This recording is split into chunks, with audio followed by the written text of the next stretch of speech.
Hi viewers, మీరు చూస్తున్నది GS data lab. చూడండి, ఇవాళ ఎక్సెల్‌లో సబ్ టోటల్ మ్యాజిక్ చూద్దామండి. ఇక్కడ మనకు ఒక డేటా ఉంది. నేను మీకు జనరల్‌గా చూడండి. ఫర్ ఎగ్జాంపుల్ నేను ఇప్పుడు సమ్ తీసుకుంటున్నానండి. ఇది సమ్ చేస్తున్నాను. చూడండి, ఎంటరు. సేమ్ కౌంట్ తీసుకుంటాను. Count formula. నాకు కౌంట్ వచ్చేస్తది.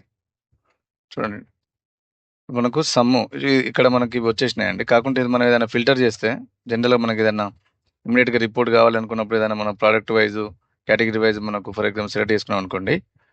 సమ్ క్లాతింగ్ చూడండి, మనకు టోటల్ చూడండి. టోటల్ కౌంట్ చూడండి, మనకు అప్డేట్ అవ్వవన్నమాట.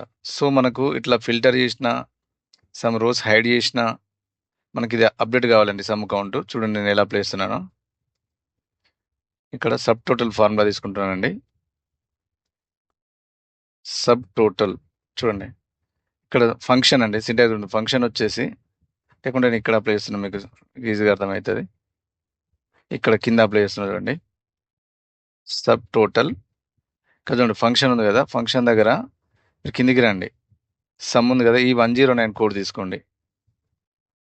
ఇక్కడ రిఫరెన్స్ వచ్చేసి ఈ సమ్, ఇట్లా సమ్ తీసుకోండి. ఇలా విధంగా ఎంటర్ ప్రెస్ చేయండి. కౌంట్ కూడా మీరు అట్లా చేయండి. సబ్ టోటల్ తీసుకోండి ఫార్ములా. ఇక్కడ కౌంట్ ఉంది కదా, కౌంట్ ఇక్కడ సెకండ్ కౌంట్ కాకుండా మీరు ఏం చేస్తారంటే ఫంక్షన్లో ఇక్కడ 102 కౌంట్ ఇది తీసుకోండి. కామా ఇప్పుడు ఇది తీసేసుకోండి. మీరు రిపోర్ట్స్ తీసుకునేటప్పుడు ఇట్లా యూజ్ చేయండి. ఎంటర్ ప్రెస్ చేయండి. ఇప్పుడు చూడండి, మీకు ఏదైనా ఫిల్టర్ చేసినా కూడా కంట్రోల్ షిఫ్ట్ ఎల్లో నాకు ఏదైనా కేటగిరీ వైజ్, సరే నేను క్లాతింగ్ తీసుకుంటున్నా. చూడండి, క్లాతింగ్ సంబంధించిన టోటల్ ఇక్కడ కింది చూడండి. ఇది చూడండి, ఇది మామూలుగా ఇది అప్డేట్ అవ్వలేదు. ఇది టోటల్ ఉంది, ఇది కౌంట్ 11 అట్నే ఉంది. ఇది చూడండి, ఓన్లీ క్లాతింగ్ వరకు టోటల్, సమ్ము, కౌంట్.